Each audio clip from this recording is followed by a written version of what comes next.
에레미야서 45장 말씀입니다. 이 본문은 제가 3년 전에 이 자리에서 설교한 바가 있는데 배경과 내용은 같지만 우리에게 적용케 하시는 바를 조금 더 넓게 이 시간에 보려고 합니다. 45장 1절부터 5절까지 제가 봉독해 드리겠습니다. 유다 왕 요시야의 아들 여호야김 제4년에 네리야의 아들 바룩이 예레미야의 구전대로 이 모든 말을 책에 기록하니라. 때에 선지자 예레미야가 그에게 말하여 가로되, 바룩아, 이스라엘의 하나님 여호와께서 내게 이같이 말씀하시되, 내가 일찍 말하기를 슬프다, 여호와께서 나의 고통에 슬픔을 더하셨으니 나는 나의 탄식으로 피곤하여 평안치 못하다 하도다 하셨고, 또 내게 이르시기를 너는 그에게 이르라. 여호와께서 이같이 말씀하시기를, 보라, 나는 나의 세운 것을 헐기도 하며 나의 심은 것을 뽑기도 하나니 온 땅에 이러하거늘 네가 너를 위하여 대사를 경영하느냐? 그것을 경영하지 말라. 보라, 내가 모든 육체에게 재앙을 내리리라. 그러나 너의 가는 모든 곳에서는 내가 너로 생명 얻기를 노량물을 얻는 것 같게 하리라. 여호와의 말이니라 하셨느니라. 아멘. 1절에 보면 이제 배경이 살짝 나오는데, 요시야의 아들 여호야김 제4년에 있었던 일이다, 그렇게 기록합니다. 이 배경은 36장에 너무 정확하게 나와 있습니다. 그걸 다 읽기는 어렵고 제가 또 간략하게 말씀드리면, 그 여호야김 4년에 그 하나님께서, 벌써 여호야김 4년이면 그 예레미야가 거의 20년을 사역을 했을 때거든요. 왜냐하면 그의 아버지 요시야 13년 때부터 했는데 요시야 왕이 31년을 통치했기 때문에 거기서 한 18년에서 그 다음에 여호야김 4년이니까 22년 차거든요, 거의. 근데 이때까지 하나님께서 전하라 한 그 말씀을 이제 22년 지난 다음에 이것을 기록해라, 책에다, 이렇게 말씀을 하고, 이때까지 구전으로 했는데 기록해서 목적이 뭐냐면, 혹시 이 기록한 이 기록물이 남으면 유다 백성들이 이것을 이렇게 들었을 때, 혹시 읽었을 때 그들이 뉘우치고 더 이상 죄를 안 짓고 돌아오지 않을까, 하나님께서 그렇게 바라시면서 기록해라 그러셨어요. 그 당시에 예레미야는 그 감금되어 있는 상태였어요. 여호야김에 의해서 감금되어 있는 상태인데, 이제 그러한 하나님의 명령이 예레미야에게 임하니까 예레미야가 바룩이라는 그 서기관을 불렀어요. 서기관들이 많이 있는데 그 당시에 바룩이라는 사람을 불러서 내가 말하는 대로 너가 기록해라. 그래서 두루마리를 하나, 그때는 이런 책이 아니라 두루마리잖아요. 두루마리에 계속 이제 바룩이 예레미야가 말해주는 대로, 전에 그 예언했던 대로, 또 아니면 하나님께서 정리해 주시는 대로 계속 말하는 대로 썼어요. 써서 쓰고 나니까 바룩에게 예레미야가 가서 하나님의 집에, 성전에 가서 사람들이 듣는 날 이걸 읽어라 그랬어요. 근데 그날이 언제냐면 이제 쓰는데 한참 걸렸는가 봐요. 22년 동안 예언한 바니까.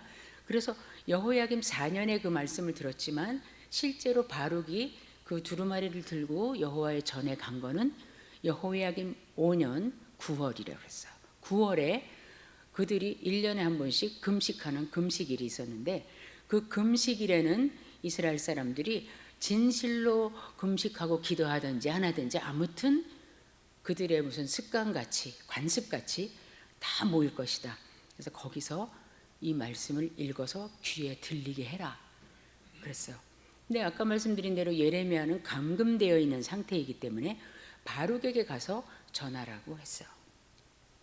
자, 이미도 22년간 이 하나님의 말씀을, 특별히 행복한 말씀이 아니라 이제 유다의 죄로 인해서 더 이상 하나님께서 안 참으시고 너희를 이제 멸망 가운데로 심판하시겠다 하시는 그 말씀을 계속 전하는데, 그 내용을 전할 때 그 예레미야가 받았던 그 조롱과 멸시와 그 핍박은 말할 수가 없어요.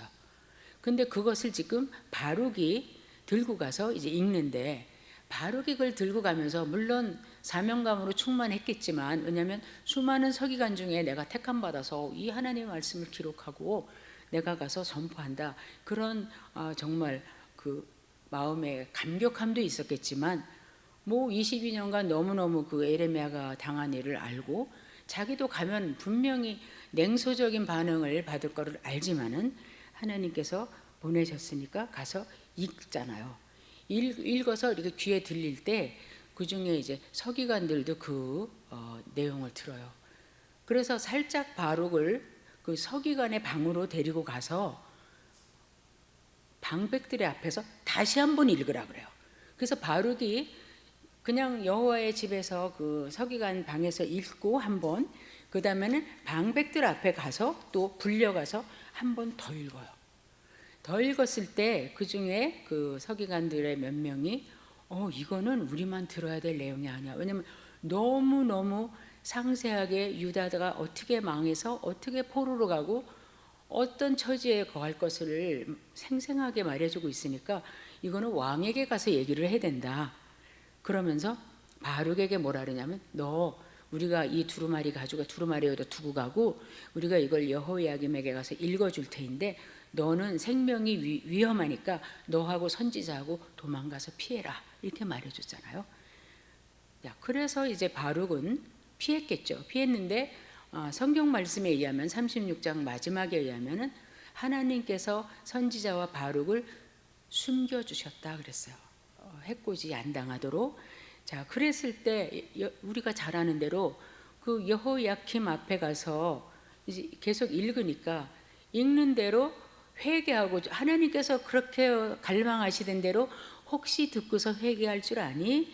그런데 회개는커녕 읽는 대로 두루마리 이만큼 읽었으면 방금 칼로 쫙 쪼개서 자기 아군 그 궁전의 벽난로에다가 던지고 해서 그 22년간의 그 기록되어 있는 내용을 다 태워버립니다. 태워버리고는 뭐라고 명령하냐면 바룩과 예레미야를 잡아서 죽여라, 이렇게 하는데, 맨 마지막에 36장 마지막에 하지만 여호와께서 이들을 숨기셨더라, 이렇게 나오죠. 이게 바로 45장 1절의 배경이에요. 유다왕 요시아의 아들 여호야김 제4년에 네리야의 아들 바룩이 예레미야의 구전대로 이 모든 말을 책에 기록하니라. 근데 그 기록했을 그때에 선지자 예레미야가 그때에 바룩에게 한 말이에요. 그걸 지금 여기다 기록해요. 그러면 지금 거의 36장부터 뭐 앞에는 앞과 뒤는 모르겠지만 36장부터 이 45장까지는 주석가들이 뭐라고 부르냐면 바룩의 문서라 이렇게 부를 정도로 바룩이 기록한 내용이나 마찬가지예요. 그러면 우리는 너무 궁금한 게 지금 45장에서 예레미야에게 하나님께서 주신 유다에 무슨 일이 일어날 거, 그 다음에 예레미야 선지자에게 심지어 무슨 일이 일어날 것도 다 말씀한 내용이 45장에서 다 끝나요. 그럼 어떤 면에서 유다를 향하신 하나님의 말씀은 45장에서 끝나는 거예요. 왜냐하면 46장부터 마지막까지는 열방에 내리실 재앙에 대해서 말씀하거든요. 애굽은 이렇게 재앙받을 것이다, 두로와 시돈은 이렇게 될 것이다, 모압은 이렇게 될 것이다, 마지막에 바벨론은 이렇게 망할 것이다 해서 막 두세 장을 할애해가지고 마지막 끝나기 직전까지는 바벨론이 처절하게 망하는, 그래서 그 내용을 보면 요한계시록에 그 큰 성 바벨론이 망하는 내용하고 너무 비슷하게 그 정도로 기록이 되어 있어요. 그런 걸 볼 때 45장이 거의 끝이에요. 바룩이 쓴 내용 중에 끝인데 자기 개인의 이야기를 45장에 끝마무리를 해요. 말하자면 너무 중요한 하나님의 말씀을 기록하는 일을 제가 맡은 서기관이라 하면 기록하다가 맨 마지막에 이명이 개인의 이야기를 여기다 쓰고서 끝내는 거야. 이런 방자함이 있을 수는 없잖아요. 거룩한 책에 자기 이야기를 이렇게 쓰는가. 그런 걸 볼 때 우리가 그러면 이 내용이 바룩에게만 주시는 내용이라기보다는 바룩을 대표로 해서 하나님께서 주시는 내용이고, 이 대상자가 바룩 한 사람이 아니라 유다 백성들이며 또 포로로 잡혀간 바벨론 그 잡혀간 유다 백성들이며 현재 요한계시록의 초대교회 그 성도들이 될 수도 있고 지금 우리가 될 수도 있는 거예요.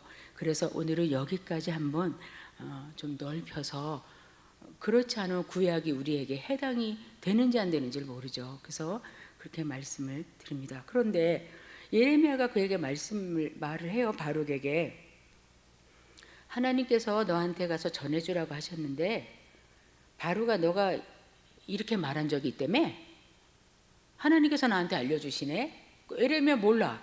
그런데 하나님께서 이 바울이 꿀꿀거리고 툴툴거리고 불평하는 거를 하나님 다 들으셨어요. 근데 바룩에게 직접 얘기 안 하시고 예레미야 바룩이 이렇게 했는데 가서 얘기를 해라. 그러니까 예레미야가 바룩아 너가 이렇게 했다며 하나님께 어떻게 말했냐면 3절에 슬프다. 아 슬프다. 여호와께서 내가 고통 중에 있는데 또 거기다 슬픔을 더 얹어주셨어. 아 슬프다. 이렇게 말했다는 거예요. 혼자 주절거렸는지 기도 중에 얘기했는지 불평했는지 모르지만 그러면서 또 뭐라고 말하냐면 나는 내가 너무너무 탄식을 많이 해서 너무 피곤해 지금. 난 마음의 평강이라는 게 도무지 없어. 이렇게 불평한 거예요. 우리가 바룩이라면 이렇게 안 했겠는가? 저는 충분히 바룩의 마음이 이해가 되는 거예요. 왜냐하면 많은 서기관 중에 예레미야의 말하자면 아주 시종드는 그 비서 서기관 같이 뽑혔긴 뽑혔고 또 그냥 서기관으로만 사용한 게 아니라 예레미야의 제자예요. 수제자 같이. 자, 그래서 참 좋았는데 전하는 말씀마다 들으면 한 번만 들어도 막 듣기 싫다. 우리가 망한다는 거 아니야. 우리 백성이 이렇게 된다는 거 아니야. 말하기도 끔찍하잖아. 이방인에게 일어날까 말까 한 이야기가 우리한테 일어난다는 거 아니야. 뭐 마지막에는 뭐 자식을 부모가 잡아먹는다고? 가물어가지고 기근에 들려서. 그리고 우리가 뭐 하나님의 백성인데 이 평강의 도시 예루살렘을 떠나가지고 뭐 바벨론의 포로로 잡혀간다고? 그 마둑 신을 섬기고 막 우상이 가득한 그 나라에 우리를 거기다 보내신다고? 그런데 내가 섬기는 이 선생님 예레미야는 왜 이런 예언만 자꾸 하는 거야? 내용이 너무 무서워. 내 형제 내 백성에게 당하는 거잖아. 그리고 이게 벌써 몇 년째야. 왜냐하면 예레미야가 40년 이상을 선지자 역할을 했거든요. 요시야 13년부터 유다가 망해서 포로로 잡혀가고 나머지 사람들이 그 애굽으로 도망가는 것까지 내용이 다 나오기 때문에 적어도 40년이거든요. 40년 동안 예레미야도 계속 그런 말씀을 전한 거죠. 물론 예레미야는 새 언약에 대한 희망의 메시지를 많이 줘요. 그러나 얼핏 그냥 유다 백성과 바룩이 듣기에는 너무 재앙의 메시지만 있는 것 같은 거예요. 근데 그런 걸 계속 듣다 보니까 너무 슬프잖아요. 일단 어떻게 우리는 이렇게 죄를 많이 져가지고 이런 상태가 됐는가, 이게 슬프고. 그래서 우리가 이렇게 해서 포로로 잡혀가고 우리는 나라가 없어진다는, 성전도 무너진대 심지어. 그럼 우린 예배도 못 드린대. 그럼 어떻게 되는 거야? 하나님의 백성들이 아주 슬픈 일이에요. 슬픈데 거기에다가 고통까지 임했다는 거야. 이제 자기도 너무 힘들어요. 이 사역을 하면서 너무 힘든 거예요. 그리고 이게 너무 오래되니까 내가 탄식이 나를 피곤하게 해. 한 번 탄식하는 게 아니라 지속적으로 탄식하고 통곡하고 근심하고 이게 너무 피곤해. 나는 정말 잘 때도 진짜 바벨론 끌려가는 꿈만 꾸고 내가 평안이 없어. 안지나 서나 난 정말 마음에 평강이 없어. 이렇게 아마 툴툴거렸는가 보죠. 근데 하나님께서 들으시고 예레미야 바룩이 그렇게 말했어. 가서 얘기해줘라. 자, 그 다음에 뭐라 그러냐면 4절에 너는 그 바룩에게 이렇게 말해라. 여호와께서 이렇게 말씀하셨다. 그러면서 보라, 나는 나의 세운 것을 헐기도 하고 나의 심은 것을 뽑기도 하나니 온 땅에 이런 일이 있을 거야. 하나님의 마음은 바룩의 마음보다 더 슬프고 더 고통스러우세요. 아브라함을 택하시고 애굽에서 못자리를 삼아서 백성을 많이 큰 백성 되게 해주시고 애굽에서 놀라운 기적과 이적을 통해서 출애굽시키시고 가나안 땅에 불러주시고 여기 주님 말씀하신 대로 나는 내가 얘네들을 이 나라로 세워서 내가 가나안 땅에 옮겨 심었어. 트랜스플란테이션이에요. 물가에 심기운 나무가 시절을 쫓아 과실을 맺는 거, 그 물가에 심기운 나무가 그냥 심어진 게 아니라 하나님께서 저 사막에 있는 나무를 물가에다 뿌리 박도록 옮겨 심은 나무거든요. 그게 우리거든요. 내가 그렇게 했거든. 유다는 나의 눈의 눈동자 같은 존재야. 내가 택하고 내가 심고 내가 세운 나의 백성이야. 내 자녀야. 근데 나는 이것을 지금 헐어. 그리고 나는 이것을 지금 뽑아.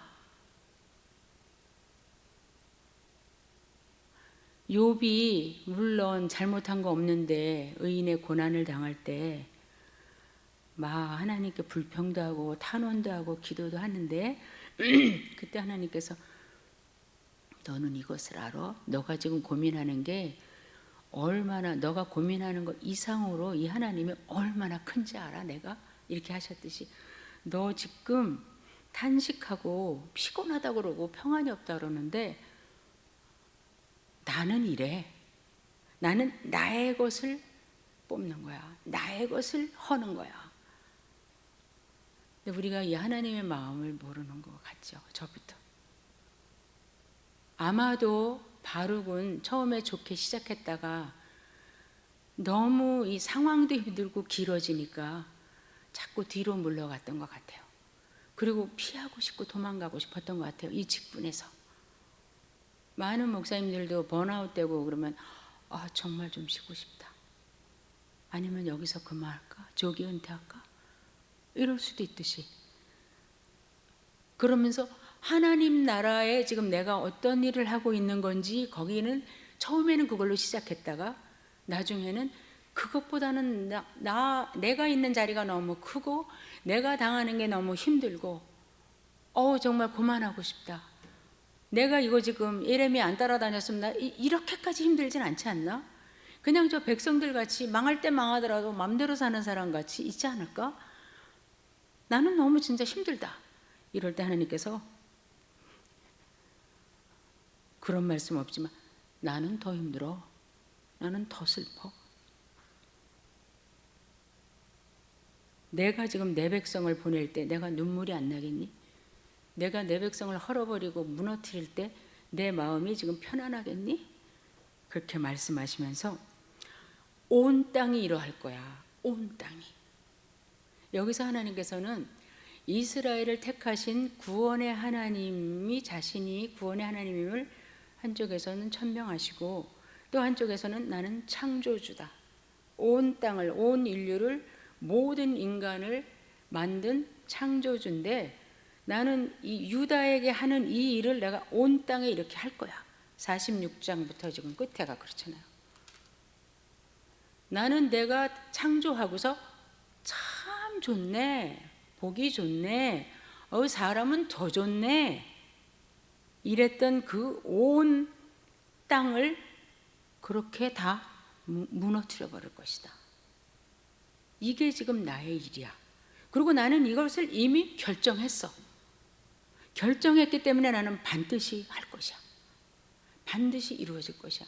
너는 그 일에 수종드는 자로 지금 부름받은 것이야. 자, 이럴 때에 5절 내가 너 자신을 위해서 큰 것을 추구하느냐? 너 자신만의 안위함을 추구하느냐? 너 중심으로 지금 세상을 보면서 불평하느냐? 왜 더 눈을 크게 떠서 하나님 나라의 하나님의 뜻이 지금 어떻게 이루어지고 있고 왜 이런 일이 일어났고 하나님의 공의가 어떻게 실현되고 있으며 왜 그거는 안 보는가? 왜 너는 너 위주야? 왜 너가 이제 아파서 못하겠다고? 너가 이제 지쳐서 못하겠다고? 너가 마음 아픈 거 싫다고? 이건 반드시 이루어져야 돼. 그리고 부름받은 사람에게는 그런 대사는 경영할 수가 없어. 여기 보시면 내가 그것을 경영하느냐, 그것을 경영하지 말라 이렇게 써서 아주 유하게 나왔잖아요. 영어 성경 뭐라 그래서 Don't do it. 하지 마. 너가 지금 너 자신을 위해서 그렇게 뚫뚫거리고 평안없다고 탄식하고 슬퍼해? 나는 내 백성, 나의 세운 것을 지금 헐고 뽑고 내가 창조한 온 세계를 지금 진짜 노아의 홍수로 멸한 것처럼 다 지금 쓸어버려야 돼. 내가 쓸어버릴 때 이놈들 고생 좀 해봐라 그러는 줄 알아? 나도 슬프고 나도 고통스럽고 나도 한심 나오고 나도 평안이 없어. 근데 난 해야 돼. 반드시 이루어져야 돼. 그렇게 말씀해요. 하지 마. 구하지도 마라. 내가 모든 육체에게 재앙을 내리리라. 반드시 할 것이다. 그러니까 너가 그렇게 슬프고 꿀꿀거려 봤자다. 이렇게 말씀을 하시는 거예요. 지금. 그러니까 하나님이라는 큰 원 안에서 우리의 역할을 거기다 집어넣고 봐야지 내가 중심이 돼가지고 내 중심으로 하나님의 일을 이렇게 축소시키는 거는 하나님의 진정한 부름받은 종들에게는 합당치 않다. 그렇게 말씀하세요. 그래서 지금 하나님께서 이제 이 4절 5절에서 바룩에게 답변을 주시는 거잖아요. 답변을 주실 때 두 가지죠. 내용이. 하나는 우리가 조금 아까 본 대로 책망을 하시는 거죠. 너 그렇게 너무 많은 걸 기대하는 거 아니야? 너무 많은 걸 요구하는 거 아니야? 지금 이스라엘 백성이 다 죽어가고 유다가 지금 다 망할 건데 왜 너가 지금 불편하다고? 요즘에 그 모로코하고 리비아에 지금 홍수나고 지진 나서 막 수만 명이 죽는데 뉴스의 제목을 이렇게 볼 때마다 마음이 내가 만약에 거기 지금 있다면 나는 뭐 하고 있을까? 똑같이 이 흙탕 속에서 나도 발버둥 치고 있겠지. 내가 이 지진 속에 있다면 무너진 데서 그야말로 나는 장애자니까 도망도 못 가고 그냥 깔려 있겠지. 어딘가엔 이런 일이 지금 일어나서 수만 명이 죽고 있구나. 근데 내가 지금 배불러서 못 먹겠다. 진짜. 이거 맛없다. 진짜 힘들어서 싫다. 이럴 수 있는가? 우리가 내 여기 가까운 데만 보고 지금 하나님의 뜻이 또 하나님의 눈과 마음은 세상을 향해서 어떻게 표현되고 있으시며 어떤 마음을 갖고 있는지 우리는 그 마음에 비침받은 자들로서 가지 못해도 우리가 어떠한 마음, 기도까지 몰라도 어떠한 마음이라도 가져야 되는지 얼핏 보면 여기다 다 이슬람 나라네? 우리 이렇게 생각 펄썩 할 때 있어요. 근데 그거 굉장히 조심해야 되죠. 왜냐면 온 인류에게 온 땅에 내 창조물이다 하나님 하시는 말씀이요. 내가 모든 육체에게 재앙을 내리리라. 하나도 제외되는 사람이 없다는 거죠. 그러나 여기 이제 약속과 보상이 있는 거죠. 너의 가는 모든 곳에서는 내가 너로 생명 얻기를 노량물을 얻는 것 같게 하리라. 그냥 쉽게 말하면 너 위험한데 다 같이 갈 거야. 너도 애굽에도 끌려가고 말씀 전했다고 사람들한테 조롱도 받고 막 내가 말한 것도 아닌데 사람들이 나를 막 이렇게 뒤집어 씌우기도 하고 그 이해가 뭔지 알아요? 43장에 보면은 그 바벨론 지도자들이 이제 유다 남은 사람들을 위해서 지도자를 하나 세워놓잖아요. 유다 총독같이. 그런데 이 바벨론의 엔티들이 엔티 바벨론인 그 유다 사람들이 여기 지금 예루살렘에나 유다에 남아있는 사람들이 쟤는 왜 바벨론 사람 앞에서 꼭두각시 노릇을 하고 그러는 거야?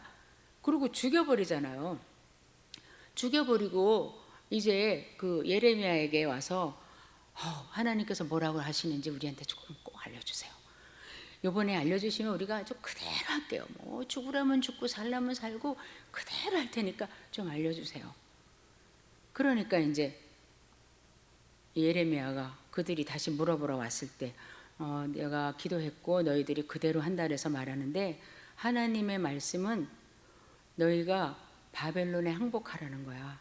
그리고 애굽이나 이런 데로 가지 말고 여기에서 살면서 바벨론 통치를 받고 있으면 사는 날이 온다는 거야. 그랬을 때 이 백성들이 뭐라 하는지 알아요? 당신 마음은 그렇지 않은데 당신의 그 조수 네리야의 아들 바룩이 당신을 꼬드겼군요. 그래서 지금 애굽으로 가는 거 맞고 바벨론으로 가자고 지금 바룩이 그러는 거죠. 바룩은 그런 말도 안 했는데 지금 막 낭설후에 들어가는 거예요. 그래서 저는 생각해 봤어요. 왜 바룩이 이런 데 들러서 이렇게 도마 위에 올라가야 되나. 바룩은 정말 좋은 집안 사람이에요.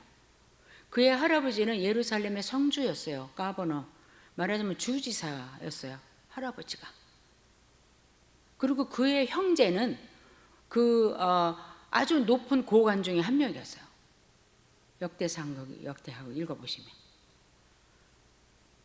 그리고 아주 예레미야에게 발탁될 정도면은 정말 장래가 촉망되는 서기관이었어요. 그래서 이 사람이 그런 거를 드러내고 다녔든지 안 다녔든지 백성들이 볼 때는 제가 좀 입김을 넣어가지고 예레미야한테 그런 거 아니야? 막 이런 모함도 받아요. 자, 그랬는데 모든 사람이 하나도 살지 못하게 죽을 텐데 너가 위험까지는 피하지 않을 것이다. 너 고통이나 슬픔까지 내가 재해주지는 못한다. 왜? 아니 지금 우리 하늘 소망교회가 지금 다 고생하고 만약에 여기 비가 많이 와가지고 다 잠겨갖고 우리 다 지금 물에 잠겼는데 나 혼자만 하나님, 나는 하나님 잘 믿고요, 내가요 몇 명 전도했고 근데 나는 살려주셔야죠, 이럴 수는 없는 거잖아요. 공동체가 지금 유다 백성 전체가 지금 재앙 가운데 들어가 있고, 그 다음에 인류의 지금 이 열국들이 근방의 나라들이 다 이런 가운데 있는데 너만 슬픔 없고 고통 없고 평안하고, 나는 거기 가 있어도 평강이 없어 진짜. 왜 자기만 평안하면 안 되잖아요. 자, 그래서 그거는 내가 개런티 못하다, 없애주지 못하나 너 생명은 내가 가는 곳마다 구해주겠다. 생명보다 귀한 것이 어디 있겠어요. 오늘도 우리가 살아있으니까 말씀도 듣고 말씀도 전하고. 어떤 분이 그렇게 말씀했어요. 제가 지난주에 은혜로웠어요, 그 말씀이. 제가 많이 아프기 때문에 어떤 때는 하나님 왜 지금 조금 더 살면 뭐가 달라지는 거예요? 이렇게 기도할 때가 여러 번 있었어요. 그런데 두 가지로 책자를 통해서, 하나는 어쨌든 죽음은, 우린 죽음 후에 영생이 있지만 죽음은 어쨌든 죄의 삭스러운 것이고 죽음은 그렇게 즐거운 것은 아니다. 자꾸 고만 살고 싶어 하지 마라, 이런 말씀 마음을 주셨고, 또 하나는 우리가 어제나 오늘이나 동일한 삶 같은데 오늘 왜 우리는 크리스찬으로서 하루를 더 살까? 물론 우리가 막 거룩한 표현으로 가서 전도해야죠, 내가 삶의 증인이 돼야죠. 오케이, 맞아요. 그러나 우리 너무 내 주제를 모르고 내 자신을 모르고 그렇게 자꾸 피상적으로 나가다 보면 내가 하나님 앞에 신앙인으로 온전히 서기가 조금 힘들어져요. 그분이 뭐라 그랬냐면 우리가 하루 더 살 때 우리가 그동안 알지 못했던 하나님을 더 알게 되고 이 땅에서 하나님께 더 가까이 가는 그 축복을 맛보게 될 것이다. 우리는 하루하루를 주실 때 오늘도 하나님 더 알아가는 데서 자라게 하시고 하나님과 더 가까워지는 하루가 되게 해주십시오. 이렇게 기도하면서 하루를 시작하는 것 귀하다. 그래서 제가 거기에 아멘 했어요. 자, 그런데 여기서 어찌 보면 바룩이 욕처럼, 때로는 예레미야처럼, 하나님, 엘리야처럼, 하나님 저요 그거 안 좋아요. 생명 나 살려주시지 말고요, 슬픔과 고통이나 없애주세요, 이렇게 말할 수도 있겠지만 하나님께서 분명히 선포하시기를 너가 구하는 슬픔 제거해주고 고통 제거해주고 탄식 없고 평안한 것보다 베스트, 가장 좋은 게 뭔지 알아? 너 생명이야. 내가 네 생명은 항상 구해줄 거야. 어떻게 구해주냐고, 그냥 싸울 때 야 바로가 저긴 싸움터니까 가지마 이렇게 구해주는 거 아니고, 싸움터 가서 너도 터지고 막 누구 죽는 거 다 보는데 거기서 적군이 막 패해갈 때 이 승리하는 군인이 저기 괜찮은 물건이네 이러고 막 집어가지고 막 도망 나오는 것처럼 내가 내 생명을 전쟁터의 노량물 같이 항상 구할 거야. 이거는 위험 가운데는 직면한다는 거예요. 그러나 내가 책임진다. 이 말씀은 지금 우리가 벌써 느껴지잖아요. 바룩에게만 주시는 게 아니라 이 바룩이 왜 44장에서 끝나도 되는데 이미 다 끝났어요, 유다 역사는. 근데 45장에서 왜 자기 이야기를 하면서 이 거룩한 책을 끝을 내냐고요.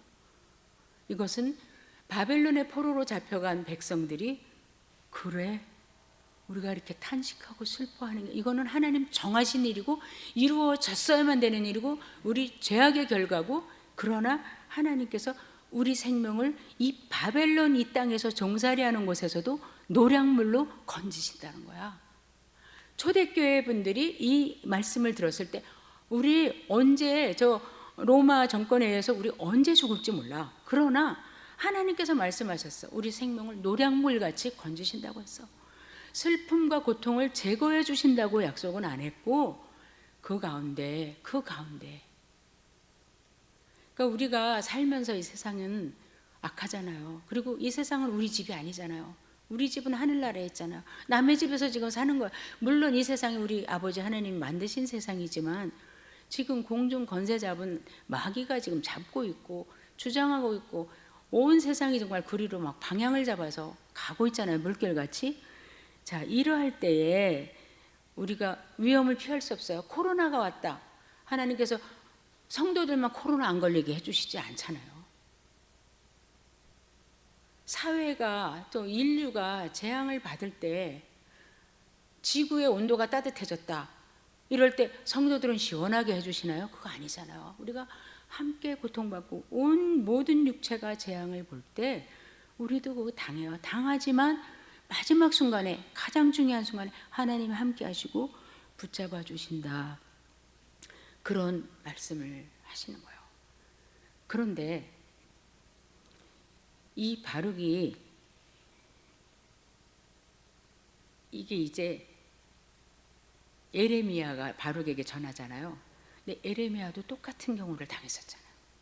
그럼 바룩이 처음부터 이랬다는 건 아니거든요. 예레미야도 그랬거든요.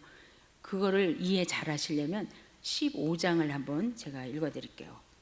예레미야가 바룩하고 똑같은 경우를 사역 초창기에 경험했고 하나님께 책망과 약속의 말씀을 들은 적이 있어요.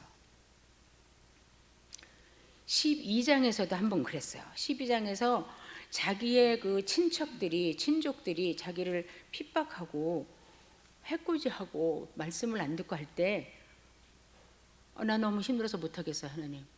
이걸 나더러 어떻게 하라고 그래요? 매일매일 이걸 어떻게 해요? 고통이 너무 많아요. 탄식 천재예요. 그럴 때 하나님께서 야 너는 지금 말하고 난리라고 내가 널 불러줬는데 지금 사람하고 띵뛰기 하면서 그렇게 힘들다면 어떻게 해? 너 지금 얼마나 고귀하게 부름받은 자인지를 아직 모르나 보지? 하나님이 그래. 너는 말과 경주할 자로 부름받은 거야. 그냥 아마추어가 아니야. 너는 대표 선수로 부름받은 거야. 근데 지금 연습 경기에서 그러면 돼? 하나님 그러셨어요. 근데 15장에 와서 이제 예레미야가 또 힘들어요. 그러니까 15장에 와서는 10절에 보면 재앙이로다. 나의 모친이 왜 나를 낳았어? 안 낳았으면 이런 고통 안 당하잖아. 욥도 1장 2장에서는 주신 이도 여호와시오 가져가는 이시도 여호와시다. 복을 받았으니 저주도 받지 않겠어? 이러다가 3장에 가서는 나의 태어난 날을 저주하며 욥이 내가 왜 태어났을까? 그날 내가 죽어서 나왔다는 소식이 동네에 들렸었으면 얼마나 좋았을까? 내가 이런 고통을 안 당했을 텐데 하는데 예레미야도 지금 그렇게 막 한탄을 하고 탄식하는데 그러다가 15절에서는 하나님께 막 이렇게 기도해요. 보세요. 15장 15절 여호와여 예레미야의 기도요. 주께서 아시오니 원컨대 주는 나를 기억하시고 권고하사 나를 박해하는 자에게 보복하시고 주의 오래 참으심을 인하여 나로 멸망치 말게 하옵시며 주를 위하여 내가 치욕당하는 줄을 제발 알아주세요. 왜 모르시겠어요? 그런데 이제 바룩도 힘들어서 이렇게 했을 거예요. 16절 만군의 하나님 여호와시여 나는 주의 이름으로 일컬음을 받은 자입니다. 나는 이렇게 말과 경주하라고 부름받은 그런 사람입니다. 내가 주의 말씀을 얻어먹었어요. 근데 그 말씀 먹을 때마다 내가 얼마나 말씀이 나한테 달았는지 몰라요. 주의 말씀 내게 기쁨과 내 마음의 즐거움이지만은, 그리고 또 나는 사람들이 막 좋아하는 그런 회집에 앉아 있지도 않았고, 그야말로 시편 1편처럼 악인들 옆에 앉지도 않고 서지도 않고 걷지도 않았는데, 그들과 같이 세상적으로 즐거워하지도 않았고, 주의 손을 인하여서 항상 홀로 앉아 있었잖아요. 나는요 홀로 기도하고 감금되고 예언 받아서 전하고 나는 그랬잖아요. 왜냐하면 주님께서 분노로 나한테 채우셔갖고 나를 꼼짝 못하게 하셨잖아요. 막 예레미야가 이게 길어지니까, 힘든 게 길어지니까. 자 18절 보세요. 아까 바룩하고 비슷하잖아요.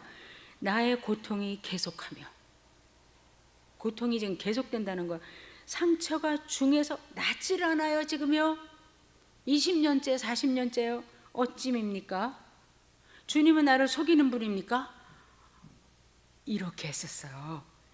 이렇게 했을 때 19절에 제가 좀 해이해지려고 할 때마다 거의 암송하는 말씀이에요. 여호와께서 이같이 말씀하시되 예레미야야 내가 만일 돌아오면 지금 그 망년된 생각, 너 말과 경주하는 자로 부름받은 자답지 않은 그런 생각에서, 태도에서 돌아오면 내가 너를 다시 이끌어서 내 앞에 세워서 내 대변인으로 입으로 사용할 것이고, 그렇지 않으면은 너를 이제 안 쓰겠다, 이제 이런 식으로 말씀하세요. 그러면서 너는 그들에게 돌아가면 안 돼. 그들이 너를 닮아야지. 너가 세상에 그걸 보고서 탄식하고 그러면 되니? 전에 이천수 목사님이 설교하실 때 그분도 다른 사람 책에서 들은 거를 인용하셨는데, 어떤 아이가, 크리스찬 가정의 어린 아이가 아빠한테 아빠 이렇게 우리도 해요. 그러니까 그거는 안 된다. 그러니까 아빠 모든 사람이 다 그렇게 해요. 영어로 말하면 everybody does. 그런 거예요. 그러니까 우리는 everybody가 아니야. 우리는 모두가 아니야. 세상에 저 everybody에 우리는 안 속해 있어. 너무 멋있는 말씀이에요. 우리는 everybody가 아니야. 왜냐하면 이 세상은 우리 땅이 아니거든. 근데 너가 어떻게 everybody라고 그래? 너는 달라. 다르게 부름받았어.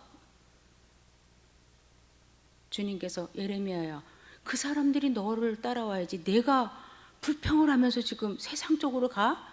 그건 아니지. 그러면서 20절에서 뭐라 그러냐면 내가 너로 이 백성 앞에서 견고한 노선벽이 되게 해줄게. 백성들 끝까지 너를 붙잡을 거야. 그렇게 막 괴롭히고. 그러나 너는 그들보다 더 강한 노수로 만든 성벽이 되게 해줄 것이다.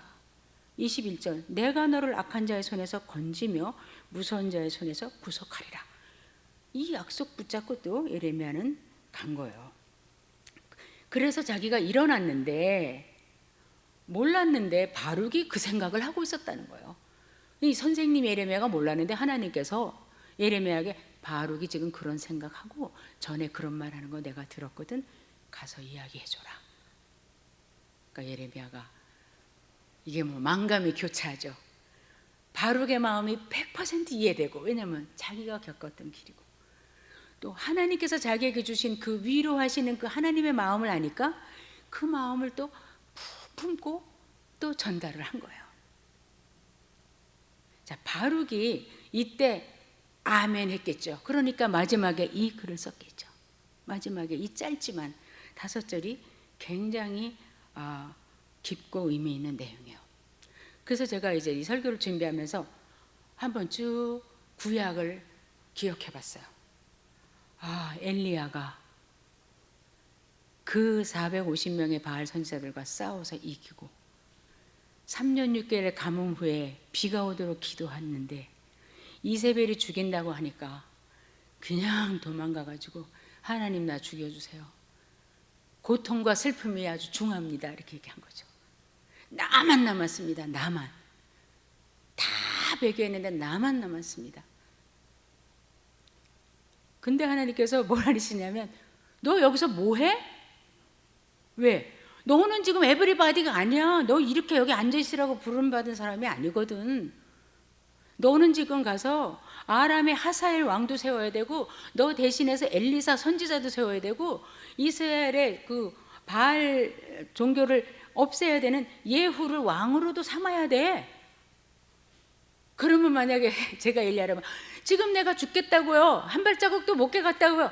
못 가기는 뭘 못 가. 너는 지금 그렇게 부름받은 사람 아니라니까. 왜 여기서 이러고 있어? 그래서 엘리야가 그냥 달려가죠. 호렙산으로. 우리가 아는 대로 바람 속에 번개 속에 지진 속에 하나님 안 계시다가 세미한 음성으로 지금 제가 말씀드린 세 가지 사역을 너는 하고서 죽음을 보지 않고 하늘나라에 올라와라 이렇게 말씀하신 거죠. 요나를 생각해 봤어요. 요나. 가기 싫어. 원수 나라예요. 니느웨 가서 회개의 복음을 전파하라는 거나 마찬가지예요. 멸망의 소식을 전파하라는데 요나가 고백한 것처럼 요나는 알아요. 자기가 이거 선포했는데 행여나 만에 니느웨 사람들이 우리 회개하자 이러면 자비롭고 은혜롭고 노하기를 더디하신 하나님께서 분명히 저 다 살려주실 거 아는데 나는 저 사람들이 사는 거 싫어요. 고통이에요. 그러면 그거를 방지하려면 악해야 돼요. 그래서 다시스로 도망갔어요. 근데 결국은 고래 뱃속에 있다가 또 갔어요. 그때는 아니나 다를까 강아지까지 막 베옷을 입혀가지고 다 회개했어요. 그때도 하나님께서 나는 내가 창조한 인류를 사랑해. 선악을 알지 못하는 사람들이 저기 10여만이나 있어. 그때 요나가 막 슬퍼요, 고통스러워요, 막 그래요. 왜? 왜 나는 이렇게 유명한 선지자인데 내가 얼마나 유명한지 알아요? 여로보암 2세 때도 내가 대표 선지자였다고요. 근데 제가 한 말이 지금 빵이잖아요. 하나도 성취가 안 됐잖아요. 아 정말 힘들어요. 그럴 때 하나님께서 박농쿨도 주셨다가 뺏어가셨다가 그러니까 요나가요. 하나님께서 온 인류를 사랑하시고 피조세계를 다시 돌이키게 하는 것이 가장 하나님 기뻐하시는 건데 이스라엘을 택하셔서 그 역할을 하게 하려고 자기들이 택함 받은 거를 까맣게 잊어버리고 오직 자기 중심주의, 자기 국가 중심주의가 돼서 하나님이 정하신 그 사랑하는 그 구원의 법칙 저 마음에 안 들어요. 이럴 때 하나님께서 너 눈을 좀 크게 열어라. 왜 너는 세상을 내 중심에서 나까지 끌어들여서 보냐. 내 중심에서 너를 집어넣어야지. 말씀하거든요. 그래서 이 위대한 선지자들이 다 인간인지라 그리고 정말 how long 언제까지입니까? why 왜 그러십니까? 이게 시편 3분의 1을 차지하는 애탄시의 대표적인 그 문구들인데 선지자들이 다 이렇게 하나님 앞에 부르짖었어요. 그때마다 하나님께서 위로하시고 더 든든히 세워주셨어요. 그냥 제 말씀을 하나 이제 드리고서 말을 마치면은 제가 시카고에 있을 때 2006년 맞나? 2006년에 우리가 이제 터키에서 그 40일인가 선교대회를 했어요. 그래가지고 이제 저희 교회에서도 그때 제가 미션 패스터에 있었기 때문에 담임 목사님과 교육 목사님과 저 이렇게 세 사람이 이제 그 터키 그 선교 대회에 같이 갔고 딴 데서도 많이 왔어요. 그래서 뭐 다 합해서 우리 뭐 40-50명 됐던 것 같은데 근데 그 에베소에 있는 요한의 교회를 보고 나오다가 완전히 그냥 옛날 그대로 있어갖고 막 큰 돌짝밭에 막 울퉁불퉁한 데인데 목발 짚고 막 그 관광차가 우리를 여기다 내려놓잖아요. 그럼 일로 다시 와서 타세요 그러지 않고 쭉 걷는 코스예요. 왜냐면 성지순례니까. 그러면 쭉 걷다가 그쪽으로 말하자면 파주에서 시작했는데 저 일산에서 만납시다 그러면 우리가 일산까지 걸어가서 보고서 타는데 중간쯤 가는데 제가 너무 이제 어깨도 아프고 다리도 아프고 억지로 따라다니다가 이제 완전히 크게 넘어져서 이제 여기 그냥 큰 돌에 꽉 부딪혔어요. 근데 막 여행 중이고 또 그 세미나 중이니까 아무도 고쳐주지도 못하고 뭐 병원도 못 가고 그냥 그거를 막 2, 3주를 그렇게 해서 병을 키운 다음에 이제 시카고로 돌아와서 병원에 갔는데 병원에서 이제 그때서야 이제 어깨 이거 뭐지 회전근 다 끊어진 걸 그때 이제 알은 거예요. 그러니까 옛날부터 끊어지고 있었나 본데 제가 너무 무시하고 있다가 그 의사가 이제 그러면서 너는 이제 목발 40년 집었는데 그만 짚고 왜냐면 무게가 실리니까 여기가 더 끊어지니까 전동 휠체어만 타라. 그리고 너 차도 조그만 차 세단 다 팔고 휠체어를 장착할 수 있는 차로 다 바꿔라. 그게 치료다 그랬어요. 이것도 안 집어야 되거든요. 이것도 어깨 힘드는데 한국 땅에서는 이걸 안 짚고 다닐 수가 없어요. 한국 길이. 근데 그래서 제가 이제 기가 막혔어요. 기가 막혀가지고 평생 휠체어를 타고 다니면 나는 한국은 못 간다. 그때만 해도 이거 지금보다 훨씬 더 열악했잖아요. 그리고 내가 여기까지 공부하러 왔을 때는 여기저기 막 이 나라 저 나라도 다니면서 좀 강의도 하고 친구 선교사들이 와서 도와달라면 도와주고 나 이러고 싶은데 휠체어 타고 어디를 돌아다니나 그 생각을 하니까 공부 그만하고 가야겠다. 내가 어차피 다니질 못하고 사역을 못할 건데 왜 비싼 돈 들이고 내 인생을 여기다가 시간을 쓰고 내가 여기서 공부를 하겠는가. 그래서 그때부터 이제 매일 아침 9시, 10시 사이에 그때는 성전에 아무도 없어요. 새벽 기도도 끝났겠다 뭐. 그러니까 항상 빈 성전에 혼자 들어가가지고 막 기도했어요. 욥처럼 기도하다가 불평하다가 소리 지르다가 그러면서 요지는 하나님께 하나님 저는 공부 그만하고 갈 겁니다. 그리고 이제 사역도 못한다니까 소망도 없습니다. 제가 이제 그렇게 기도했는데 며칠을 막 그렇게 막 울면서 기도하는데 마음에 하나님께서 왜 근데 사역을 못한다고 그래? 그런 마음을 주시는 거여서 휠체어 타고 어딜 가요? 제가 그랬어요. 그러니까 휠체어 타면 왜 못 가? 이런 마음을 또 주시는 거여서 내가 어딜 갑니까? 그랬어요. 그러고서 휠체어를 타고 어떻게 비행기를 타고 어떻게 가방을 들고 어떻게 다녀요? 내가 이제 그랬어요. 그러던 중에 근데 하나님께서 마음에 그 마음을 주시니까 좀 마음에 간직했었어요. 이게 무슨 뜻일까 그랬는데 그러던 중에 이제 한 2달 후인가 학교에서 이렇게 뭐라 그럴까요? 그 자기 그 글을 발표하는 근데 그때는 이제 이렇게 뭐라 그러나 우리로 말하면 서울 중부지방 이쪽 사람들만 모여서 발표하는데 저도 이제 하나를 발표했어요. 이 이주민 이 사역에 대해서. 근데 우리 지도 교수가 부르더니 너 이거 괜찮은 것 같은데 여기서 괜찮은 사람들은 그 콜로라도 스프링스에 가서 그 내셔널 대회에 나갈 수 있는데 너 한번 가볼래? 그러는 거예요. 네가 간다 그러면 오늘 저녁이 마감인데 내가 원서 넣고 그래요. 근데 제가 그런 미국 안에서 하는 그 국가적인 대회는 처음인데 제가 그때 기도할 때 그 생각이 딱 났어요. 그래서 교수한테 간다 그랬어요. 갈게요. 그러면서 하나님께 하나님 휠체어 타고 못 가는 데 없다 그러셨죠? 나 갑니다. 그래서 혼자 떠난 거예요. 혼자 떠났는데 물론 갈 때는 우리 교회 성도님들이 짐도 실어주고 비행기에 다 태워줬어요. 그러면서 이제 비행기 안에 앉아서 제가 또 하나님께 그랬어요. 하나님 휠체어 타서 못 가는 데는 없다 그랬죠. 저 지금 혼자 왔어요. 이제 내려야 되는데 가방도 2개고요. 이거 워커도 있고요. 휠체어도 탔고요. 컴퓨터 가방도 있고요. 복잡해요. 이제 그러면서 그러는데 내릴 때가 다 됐어요. 이제 한 뭐 3, 40분 남았는데 저 화장실에서 딱 나오는 여자분이 있는데 무디에서 교수하는 내 친구 선교사가 쓱 지나가는 거야. 그래서 내가 박 선교사 라고 불렀어요. 그러니까 어디가? 그래요 나한테. 그래서 나 거기 콜로라도 대회. 그러니까 나도 가는데? 그래요. 그래서 내가 잘 됐네. 나 내릴 때 가방 들어줄 사람 없는데. 그랬더니 그래 내가 들어줄게. 그래서 같이 내렸어요. 그래서 내가 여기까지 오케이. 그래서 딱 내려갔고 거기도 장애인 콜택시가 있더라고요.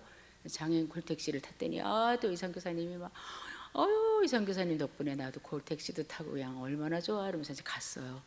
갔는데 이제 닷새 동안 하는데 마지막 날 내일이 가는 날인데 오늘 저녁에 이 선교사 나한테 오더니 형사님 나 내일 학교에 일 있어가지고 오늘 떠나야 돼. 그러면서 근데 저 가방 누가 들어주냐? 그러는 거예요. 그래서 제가 이 사람 있겠지. 그러면서 그래 하나님이 어떻게 하시는지 내가 또 봐야지. 그랬어요. 그때는 막 믿음 반 오기 반인 거야. 왜?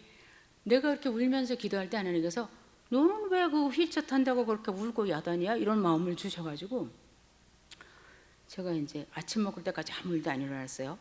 그래서 아침에 일어나서 기도했죠. 하나님 오늘 시카고 가는데 저는 제 몸까지 짐이 5개입니다. 제가 이제 그렇게 기도하고 아침도 먹고 이제 폐회 예배 드리려고 이렇게 가는데 이렇게 원탁 의자에 남자분들 5명이 쭉 앉아 있는데 미국인 한 사람하고 한국 사람 4명이 이렇게 앉아 있는 거예요. 그래서 제가 안녕하세요 그러면서 어디로 가세요? 그랬더니 시카고로 갑니다. 그래서 몇 시 비행기예요? 그러니까 몇 시입니다. 근데 저랑 똑같은 거예요. 그래서 바짝 다가가가지고 제가 이렇게 돼서 제 친구가 지금 먼저 갔는데 저를 좀 도와주실 수 있을까? 물론이죠. 그래서 이제 이 장애인을 따라서 5명이 제일 1착으로 들어갈 수 있잖아. 한 사람은 이거 들고 한 사람은 컴퓨터 가방 들고 또 한 사람은 뭘 들고 그래가지고 저를 앞세우고서 줄줄이 4명 5명이 다 따라 들어갔어요. 내 덕분에 편안하게 탔다고 이분들이 또 휴게실에서 햄버거도 사주고 그러고서 집에 와가지고 집에 오는데 필요한 그 교통 수단에 탈 때까지 이분들이 다 도와줬어요. 그리고 집에 딱 왔어요. 제가 하나님께 감사의 기도 플러스 회개의 기도. 하나님 우리는 내 중심으로 내가 이렇게 하다가 이걸 못하니까 그만입니다. 이렇게 하는 거예요. 이 말씀이 왜 3년 전에 전했는데 제가 또 지금 전하냐면 제가 요즘 자꾸 아프니까 이 뭐든지 다 그만둬야 되는 거 아니야? 이런 생각이 드는데 그거는 너의 생각이지. 이런 마음을 또 한 구석에 주시니까 제가 결정을 자꾸 못하는 거예요. 결정을 못하는데 어쨌든 앞서가신 순교자들과 선지자들과 하나님의 부름받은 종들을 볼 때 하나님은 어떤 때는 야박하실 정도로 우리가 누구라는 것을 말씀하세요. 너는 에브리바디가 아니야. 너는 말과 경주해야 될 사람이야. 너가 지금 사람하고 걸어가면서 낑낑거리는 게 지금 나의 종 답니? 우리가 하나님 우리 잘못 보셨어요. 저 그런 사람 아니에요. 저 그렇게까지 못해요. 모세같이 난 말도 못해요. 왜 잘못 택하시고 나한테 그러시는 거예요? 이럴 수 있는데 그 다음에 바로 바로에게 하신 것처럼 내가 너와 함께해. 내가 너를 구해줘. 너는 그러고 나면 나를 위해서 이 일을 한 게 얼마나 영광스러운 일이었는지 알 것이다. 그날에 이거는 비단 하나님의 사역자들한테 하시는 말씀이 아니라 이제는 모든 성도들에게 우리 모두에게 너는 에브리바디가 아니야. 회사 가도 너는 저 회사원들하고 똑같은 에브리바디가 아니야. 1000명이 10,000명이 그쪽 길로 가도 너는 혼자 여기 서 있어야 돼. 외롭죠. 탄식 나오죠. 그러나 하나님께서 보고 계셨다는 거. 그리고 예레미야를 통해서 위로해 주셨다는 거.